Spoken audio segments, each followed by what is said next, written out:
Hi, Harry here with the rant for May 17th. A lot to talk about today. Stock markets are really trying to make new highs, but they just don't want to fall because everybody's now 100% convinced that the central banks and Federal Reserve will prop up the economy forever. And of course, that can't happen, and every major bubble in history has burst and has burst badly, and this is the longest and largest period, no arguments, and most global on top of that. So first questions, when have you seen the stock market make new highs and continue to rise after the biggest rate hike in over 40 years, 525 basis points? That's as much as they do, and as much as they did between 80 and 81 that caused the deepest recession since the Great Depression back then, okay? And more similar to the 2008-9 downturn, okay? Which also saw rate hikes before it. So this is taking longer than usual, and it's just the lags. We got to remember, it's rare that you have massive stimulus and then immediately followed by massive tightening, okay? Usually you stimulate and the economy does well for a good while, and then it gets overheated, and then you tighten on a big lag, okay? So I think that's the problem. This stimulus is just starting to wear off, and it looks like more like a 2-year lag to me instead of the normal 1.5, while this tightening is just starting to hit, and it's not going to hit fully until at least January of 2025, and on a longer lag, which I think is more appropriate, looking at how long the stimulus lasted, probably into mid to late 2025 before we fully know how much the stimulus is going to hit. So hold back judgments that, oh yeah, they raised hikes, but it hasn't made that much difference. Just hang on another few months, folks. If nothing happens by early next year, then I'll be changing my point of view, but not until then. Now, meanwhile, what do we have? In classic sign of tops, because you got to remember, you can't look to the economy. The economy always looks good at tops. Okay, just looks like it looks horrible at bottoms. Okay, divergences galore. Okay, the small caps made their all-time highs back in late 2021, and here are the large caps making new highs 3 years later, almost. Okay, so that's a huge divergence. Okay, so the Russell 2000 has not made new highs, is 15% away from them still, so that's extremely not likely to happen. That's a classic divergence. You also have the Dow transports and utilities not following the Dow industrials up, another classic divergence throughout history. And you have, in the new crypto area, surprise, surprise, Ether is not making new highs, nor is close to it, like the small caps, as Bitcoin has made new highs. And Bitcoin, so far, is leading this crash. It's dropped from 73,750-ish down to 57,000 here recently, and now is bouncing. But that's going to be a critical thing. There should be resistance here around 67,000, give or take, on this bounce. And so the first sign I'm looking for is that Bitcoin's just seen its first wave down, its bounce, and it's going to start heading down again. And then stocks, which do follow Bitcoin on the lag, Bitcoin has been the leading indicator in the risk on and equity kind of area, stocks should follow.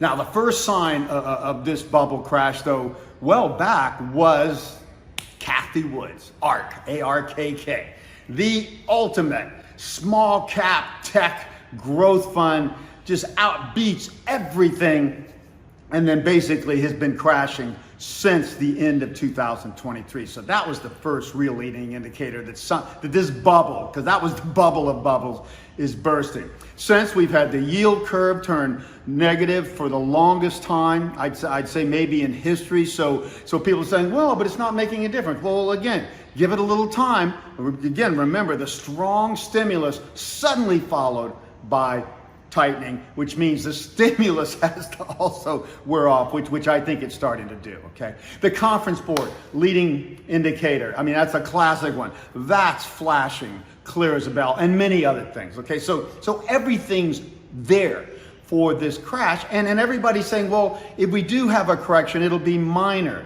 No, this is the second the longest, most global, greatest bubble in history, and no bubbles have soft landings. And if this does, I'll just give up and say I know nothing about anything, okay? So we have to assume the obvious until something else is proven. We also, when I'm looking at all my charts, the Nikkei and the emerging markets index, the whole rest of the whole third emerging world, okay, the biggest part of the population and everything, both of those have major long-term double tops that are peaking here. Huge resistance, huge potential sell signal here. And then again, you know, everybody's waiting on the Fed to cut. Why? The economy is holding up thus far. And historically, if you look back at it, when the Fed does finally cut, that's the sign that the recession is starting. And I think that's what's going to happen. The Fed will cut sometime later this year. June, probably not likely, but September or whenever they do, when we actually seeing signs that the recession really is setting in instead of forecast. Right now, everybody was expecting a year ago a recession by now. It hasn't happened, so people are saying it won't. No, you're just underestimating the magnitude of both the stimulus out of COVID and now the tightening, again, greatest in 40 years. So we won't know. So it does pay now. It's a good time to be out of the markets. Yeah, we made slight new highs. I don't expect much more, especially if these divergences don't show signs of abating, and they're not, okay?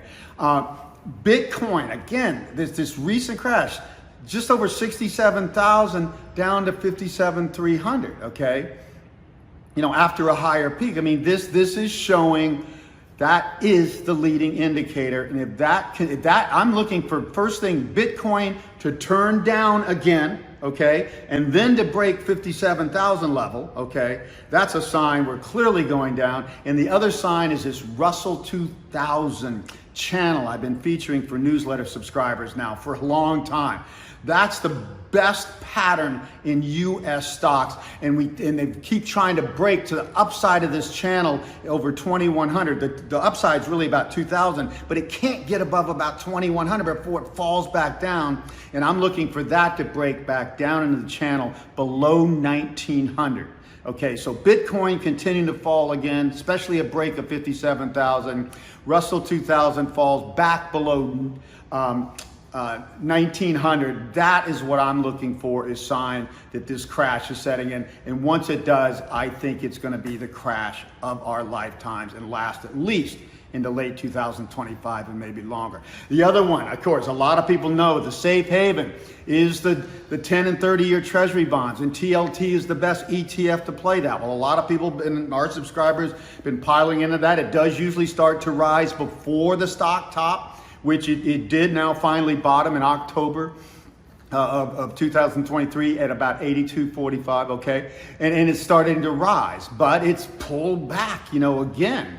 But did not make new lows, and fortunately it held. I was looking at 88. It held at 88 and seems to be rising again. So I expect that to continue. And notice, TLT, the treasury bonds, are continuing to go up modestly as the recession starts to show itself, and then they explode at the worst. So it'll be sometime next year before you get that explosion like we got in the second half of 2008, okay?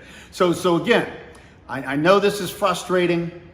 It is best to be out. It is best to be in the safe havens like TLT. Just don't expect them to show that much yet. But we are looking for stocks to crash. I think June's going to be a key month. So I'm looking for stocks to head back down in June, July, the summer, which is also something that often happens. And if that occurs, then we're on our way, and we're going to feel very, very good being safe. And remember, for a short period of time, people act like, keep writing in the news, like, oh yeah, but TLT is not a good thing to hold long term. No, this is not a long-term recommendation. This is our crash safe haven. As soon as this crash happens, we're going to be in emerging markets, okay? We're going to be in Southeast Asia. We're going to be back in tech stocks. We're still going to dominate that. And the US millennial is going to boom, is going to drive us back. That's already starting. That's the unfortunate part here. We should be heading up. here from 2024 forward with the baby boom first big surge in their spending wave. And we can't because we never had the guts to handle and restructure our debts and take our medicine. So I still say we're gonna have to do it now. It's gonna postpone this millennial boom taking off. Stocks will go hopefully to new lows and stuff, and then we'll get the buy opportunity of our lifetimes. Now again, this is very volatile. Never before have markets been artificially mucked up, and I don't know a better way to say it than this. So this is not easy to forecast, but I'm still staying with the fundamentals.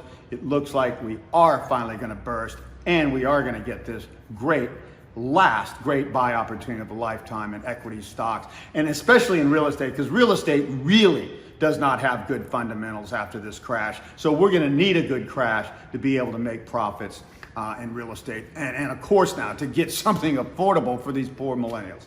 So I'll keep you updated.